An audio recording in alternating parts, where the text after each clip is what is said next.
Alright guys, I literally just pressed stop and play again from the mid-year freakout tag video to this video. If you haven't seen the freakout, I'll link it up there, go check it out. I had a lot of fun filming it and I'm moving straight into this video. So this video is a companion to the mid-year freakout because in this video I want to talk about statistics, what genres, review my 2021 goals and just have a quick chat and yarn about the films, TV shows, anime I've been watching. Just like a general bit of information.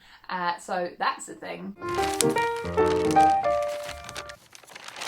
I'm going to start by reviewing my 2021 goals and I think we'll go from there. I'll leave chapters down below if you want to skip things.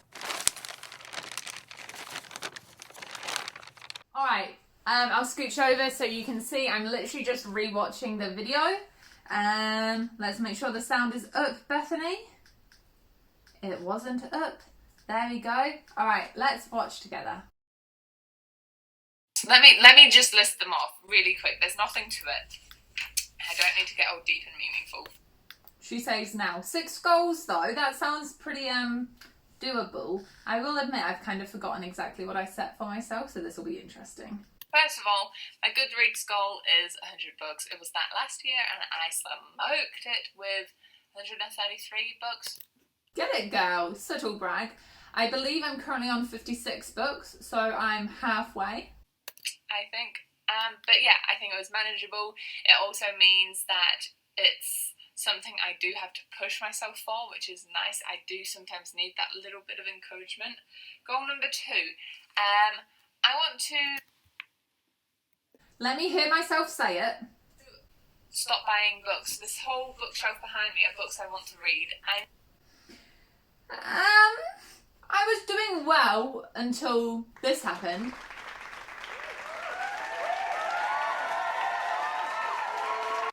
And then because of that, I had to rearrange everything. And now that I've rearranged everything, this bookshelf, which was just my TBR pile, is now classics. And everything I still need to read is everywhere in my room. So, good job, Bethany. You started off well and then absolutely screwed it. I need to read some of those, which is kind of getting into goal 3 already. So goal 2 and 3. Goal 2, I want to stop buying as many books. If I buy a book, it's only going to be a new release I'm really excited for. Lies. Pure, unadulterated lies. For example, I imagine A Court of Silver Flames. Yeah, I bought that.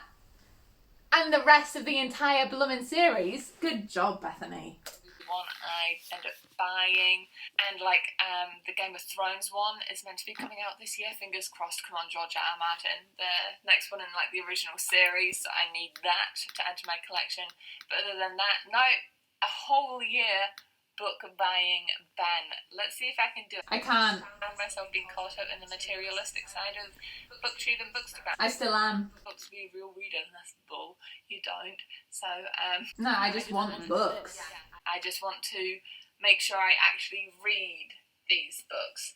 Yes, I will come back with the Real Jesus TBR, and that will undoubtedly have lots of library books that I end up picking up, but I want to read these. I really want to read them. I do. But I also have a problem, and the problem is buying books. I mean, it's not a problem. I can afford it. It's not putting me into debt. I can still eat food. I can still pay rent. It's my life. I can do what I want. YOLO! What is this energy today? Read the books I'm excited for. It sounds so stupid, but like, and this comes in with the new release thing, I would film those books, upcoming books I'm excited for, and forget about them after. Okay, I think I've made progress on this, but it's still not going great, if I'm being honest. So essentially, you're on my channel, you know how it works. I do Real Choosers TBR videos. Whoa, I'm really washed out. Sorry, guys. Natural lighting and fake lighting is not the greatest. Greatest and best mixed together. Okay. The way I choose my TBR is Real Choosers TBR. So I am giving over a decent amount of control. And then within that, the library doesn't often have the newest releases, which is understandable. And again, I could go out and buy them, but when I do buy books, it's mostly secondhand, so it's different to me spending $10 on 3 books than it is $25 to $30 to $35, depending where in New Zealand, on one new book. So although I'm making more of an effort to look those books up and put them on lists when I can, I'm making the effort, but it's not quite getting me to achieve the goal yet. Book goal number, I think we're up to 5. I want to make sure I build reading into my night routine. Okay. Recently I've stopped that. As a kid I used to read all the time, and so I want to build a night routine to begin with, and within that have reading, and then the very last goal is just more classics, maybe 1 a month. Okay. Build reading into night routine.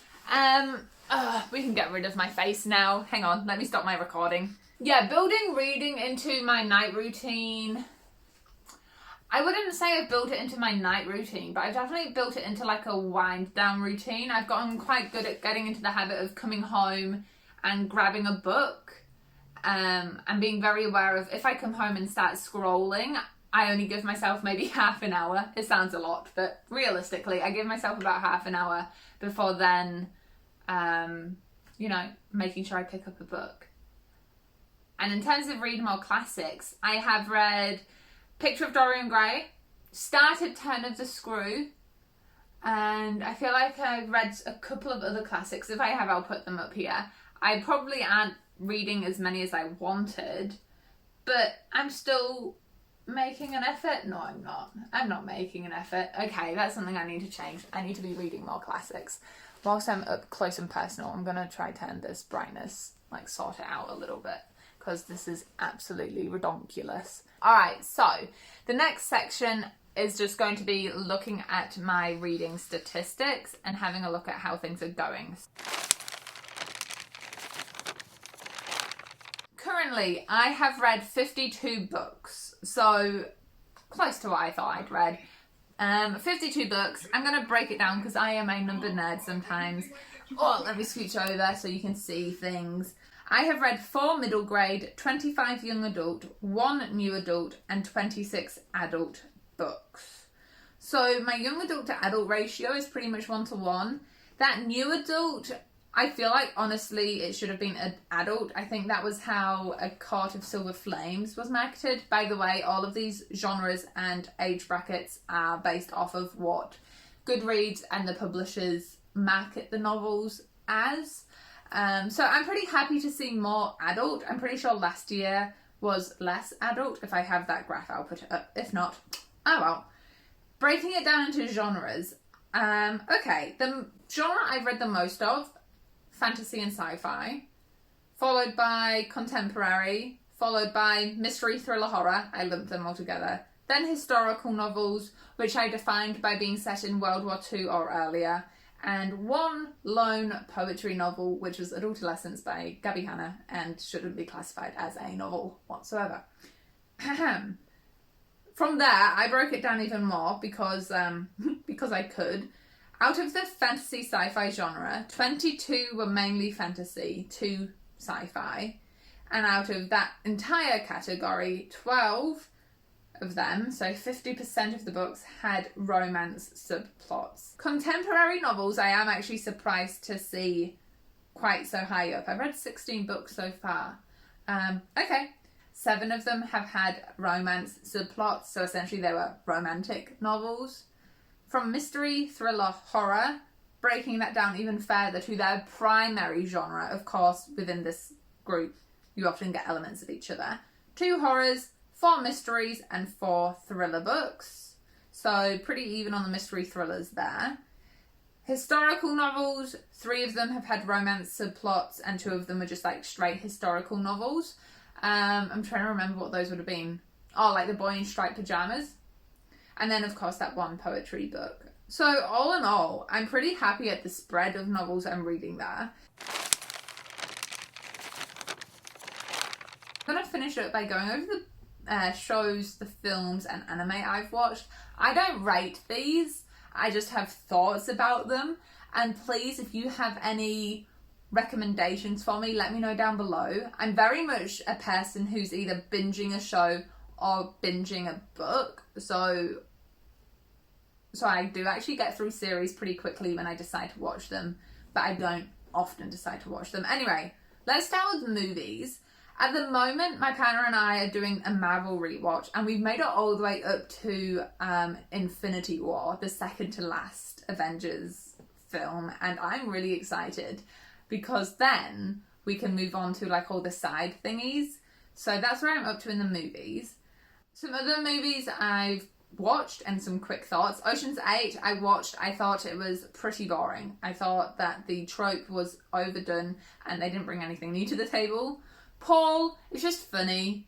I've seen it once, so I feel like I've kind of heard the jokes, but it was still entertaining. I've watched 4 films as part of my teaching curricula at school, so what I've taught kids. We've looked at Hunt for the Wilder People, Tomorrow When the War Began, Greatest Showman, and Dissidents, which is a short film based on the idea of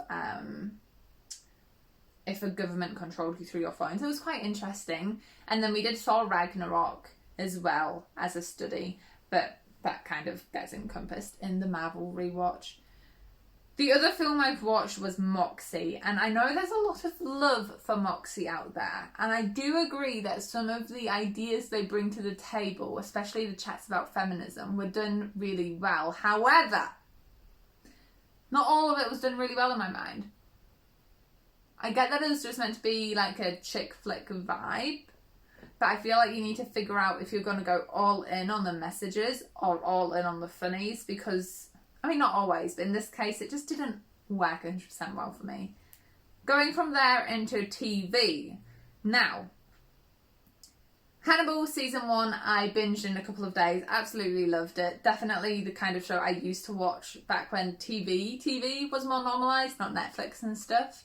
And I watched that after finishing the Hannibal series. I watched season 1 and almost finished season 2 of F is for Family. This is something we just put on when we were eating dinner.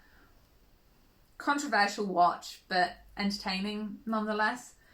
Vampire Diaries, I've only watched like 3 episodes, but that's made me almost finish season 6. So I'm really hoping to finish season 6 soon.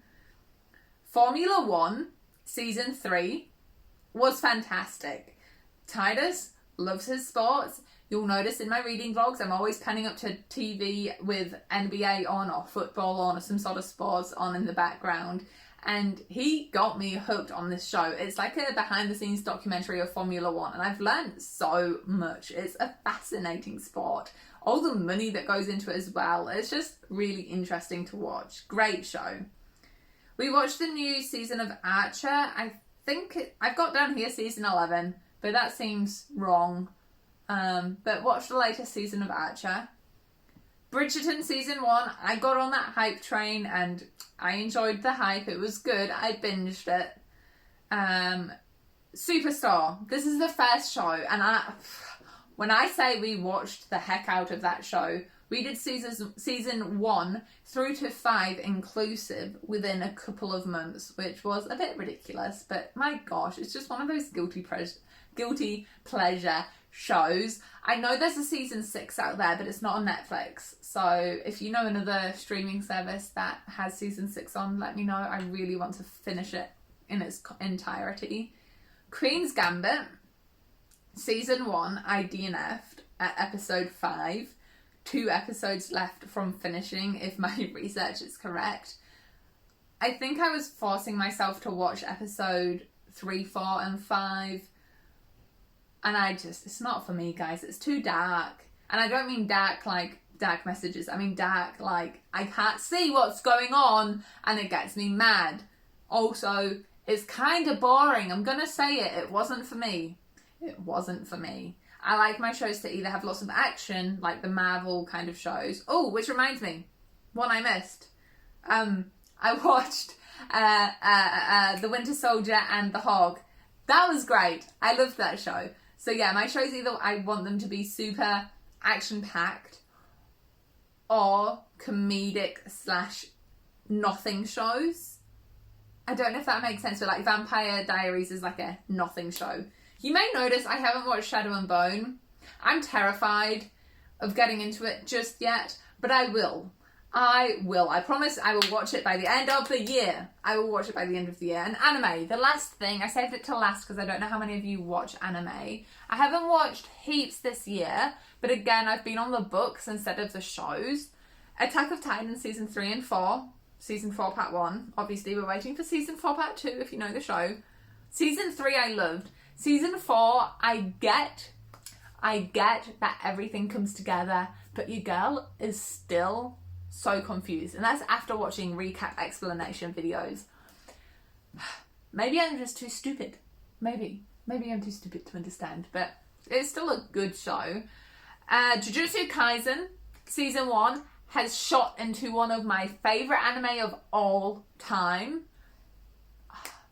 Just the last show I've watched was Darling in the Franxx season 1, and the reason I decided to watch that is, I don't know if you can see from here, but there's a little Titus art and there's a little me art up there that my mum commissioned one of her students at high school to paint, and they are caricatures of Titus and I based off of the Darling in the Franxx anime show styling, and I thought it was really cute, so I decided to watch the show. Verdict on the show: it's like a slow burn romance with interesting commentary on a sci-fi dystopian world. It is very slow. I wouldn't say it's up there with one of my favourites, but there's something kind of cute and satisfying about it, although the innuendos are out of this world. Oh, that wasn't a very satisfying laptop shut.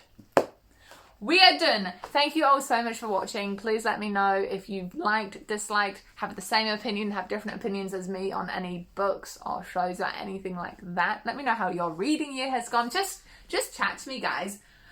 I won't waste any more of your time. Please consider leaving a cheeky like and subscribe down below, and enjoy all the places you go in your own reading adventures. Stay tuned for the next video. Bye, guys.